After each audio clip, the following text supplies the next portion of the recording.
Hi everyone and welcome to my channel. Today I'm going to show you how to do the incredibly easy knitted cowl.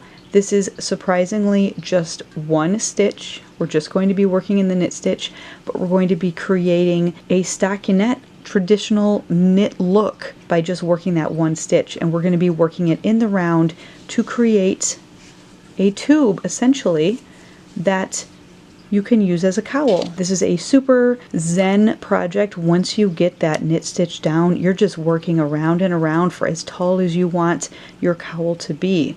The taller you make your cowl, the more bulky and bunchier it will be, especially if you use a thicker weight yarn. So for this project, I am using this Charisma by Loops and Threads, and this colorway is called Cherry Blossom. Now I also made a pair of crocheted leg warmers with this, and I had plenty of this left.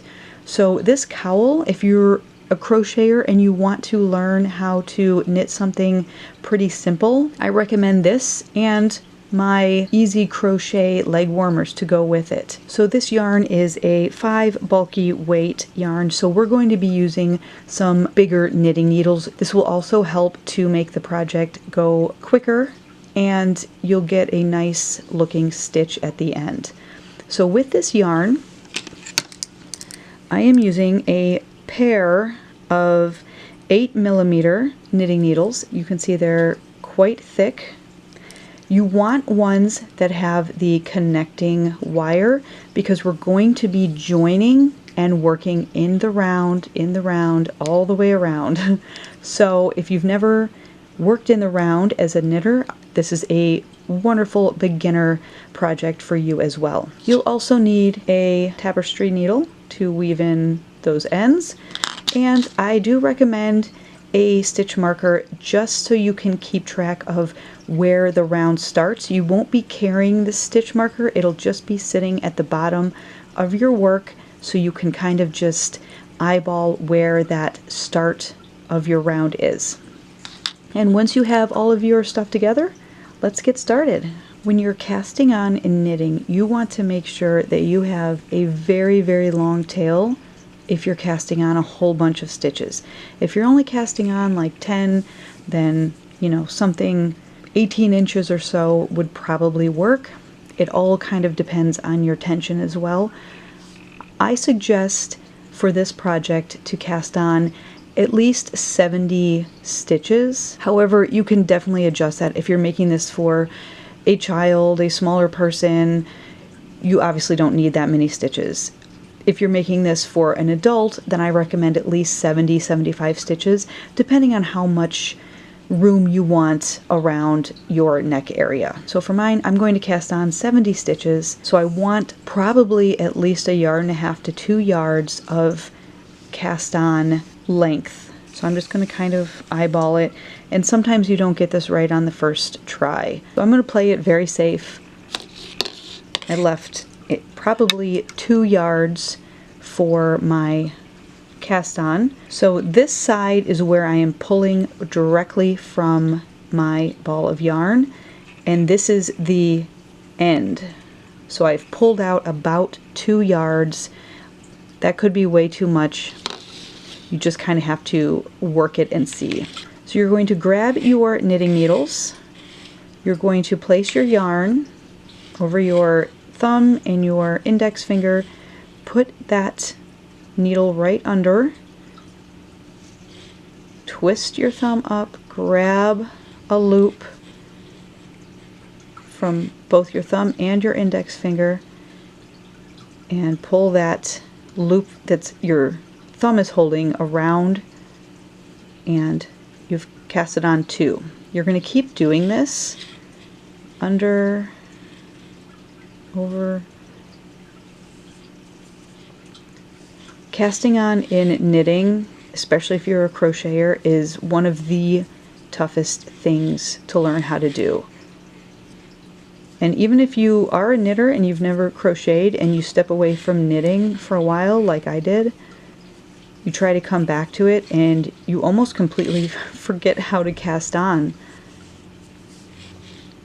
It's one of those things where once you do it a little bit, you kind of don't even think about it, and then trying to explain it to somebody is almost impossible because you're not even sure what your hands and the yarn is doing anymore. So I'm going to keep working this until I have 70 or so loops on my needle, and then I will show you how to join the round and start with the first row, which is the repeating for the entire cowl. And as I'm working to cast on, I wanted to also point out that the strand that you're holding with your thumb out here is the end, that end that you pulled the yard, 2 yards, whatever it was, from your main ball of yarn. And this yarn, this strand over here, goes and connects directly to your yarn and is your, or the yarn ball, and is your working yarn. So you want to always put that one over your index finger, and your thumb will get the end that you pulled off from and will eventually be your tail. So just make sure that as you're casting on, that is what you're doing, that the thumb is getting that end tail part and your index finger is getting the working yarn directly from your yarn ball. So there is my cast on. I have not done 70 stitches yet. I'm going to run out, so you may need a bit more than what I initially anticipated. But I'm just going to work this until I get to the end of the strand that my thumb is working, and I will just show you from there how we do this.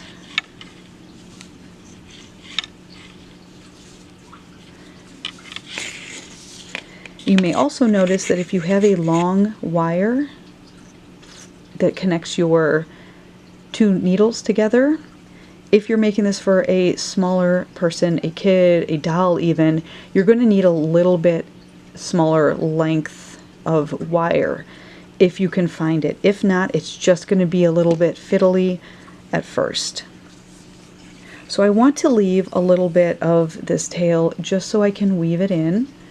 And you're going to want to pull these loops at the end. So this first round is really fiddly until you start working this up, because you need to get this, the first stitch that you casted on, to this left-handed needle, and here is our working yarn. Your working yarn is always going to be on your right side.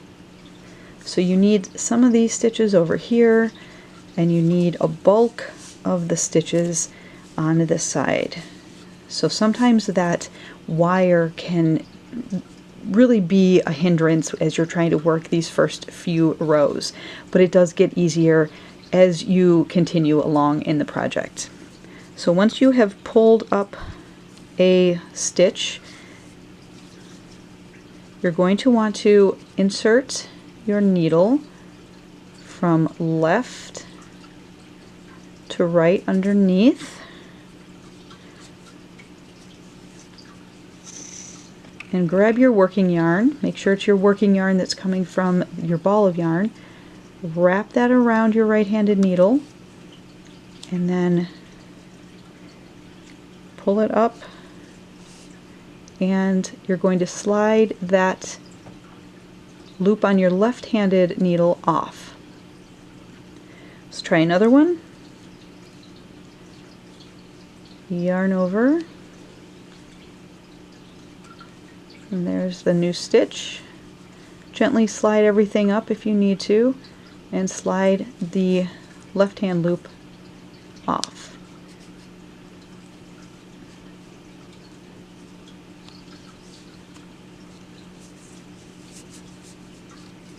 Alright, so I've worked 3 or so stitches. I recommend at this point to grab your stitch marker And it doesn't really matter, but you can kind of tell where that start is by that tail. And all I want to do is, without losing your spot, flip your work over a little bit if you need to see those stitches, and just place it in one of those stitches that you just worked off. Just like that. Turn it back around. Like I said, this first row is very fiddly as far as getting everything straightened out. So you can always wait till the end and put that stitch marker in, because it's really just where that tail is. And so you may not even need that stitch marker if you just want to judge that beginning round by the tail. So all you want to do is just work the knit stitch all the way around, yarn over, pull that up, slide it off.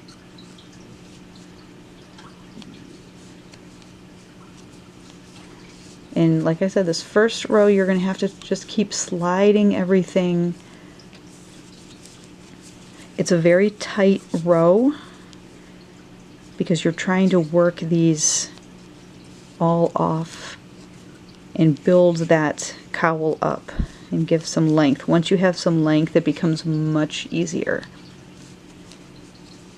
We don't join at the end of each round, so you are literally just knitting until your project grows to the height that you want. On one side you'll have that nice stockinette stitch that is the traditional sort of knit look, and on the other side you'll have the garter stitch, which is those bumps, the bumpy look. I love this project because you can use it either way. So it's reversible. You can use the stockinette stitch as the outside, or you can turn it inside out and use the garter stitch as the outside, and both look fantastic.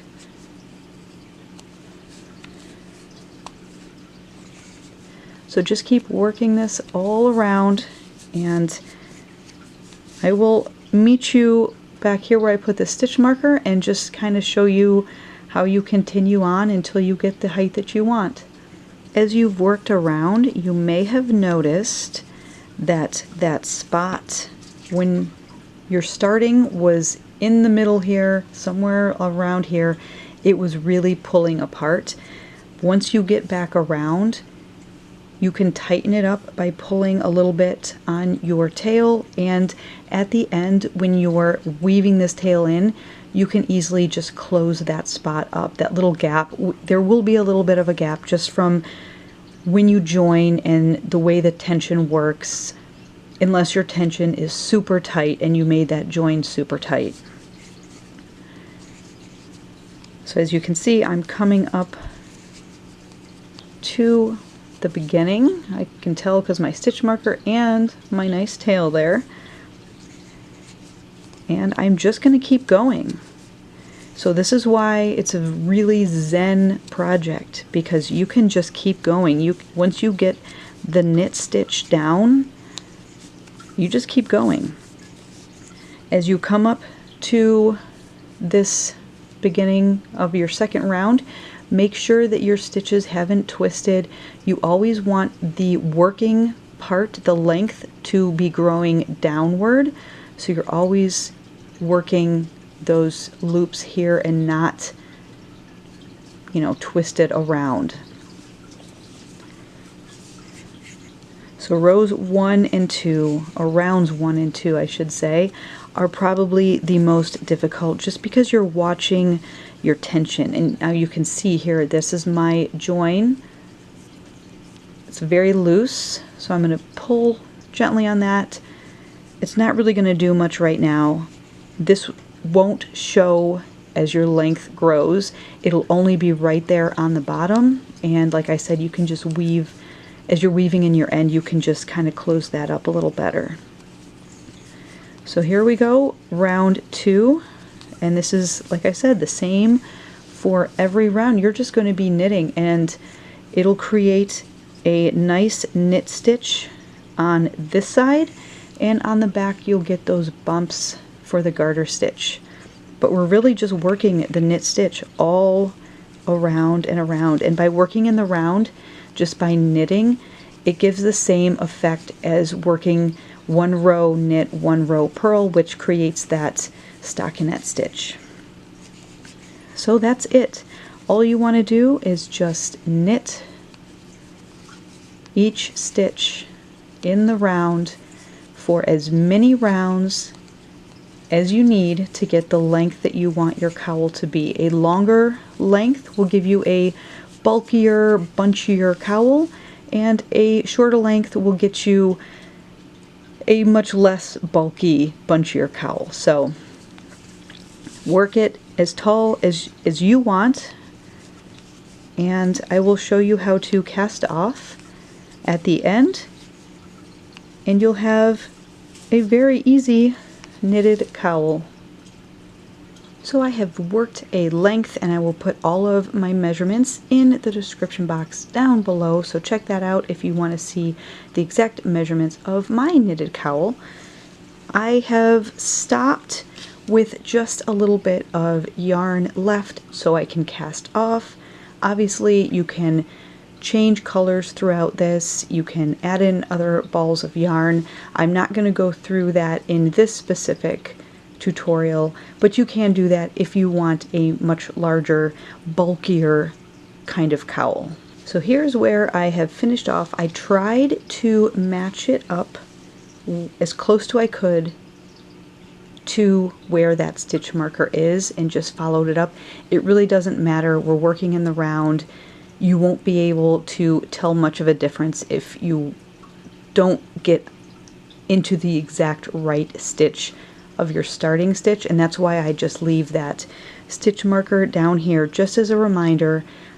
I've completed another round every time, you know, this stitch marker is about the same height as where I'm working.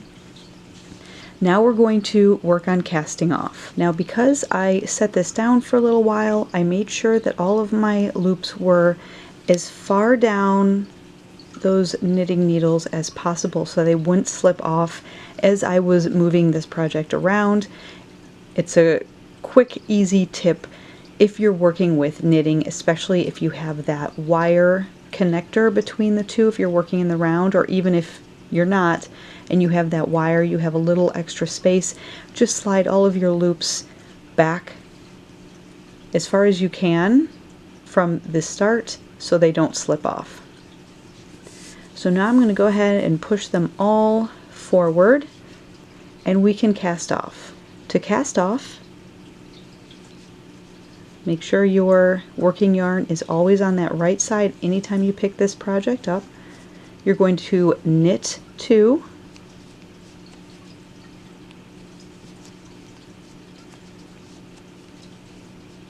and then you're going to find that second one, so ignoring all of these over here. So that first one that you knit, you're going to pick it up with your left-handed needle and just slide it over, and that becomes your first stitch of the round right here. We're going to knit another one, pick this one up, slide it right over that other stitch, and just remember to keep the rest of your stitches separate. You don't want to start knitting these off or picking them up and sliding them over. Knit the next, grab that second one and pop it on over. And you're just going to keep doing this all the way around.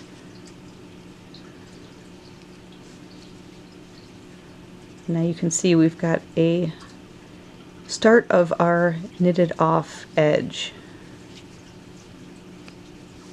So you're just going to knit one and then take that stitch right before the one you knit off and just lift it up and over all the way around.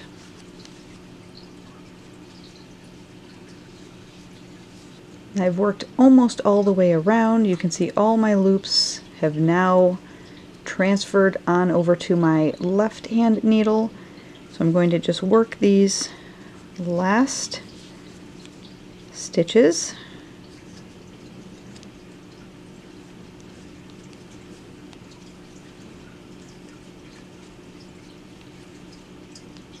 One more, pop that one right over. Now I've got one loop left on my needle. What I'm going to do is cut my yarn and leave a good length so I can weave this in very securely. Once you have cut your yarn, you can just pull up the yarn on that needle all the way through, secure that tightly. You don't need your needles anymore, and you've got essentially a knitted tube, which makes a wonderful cowl. So I'm going to go ahead and weave in all of my ends and take out my stitch marker, and we will have a nice knitted cowl. So here is my finished cowl.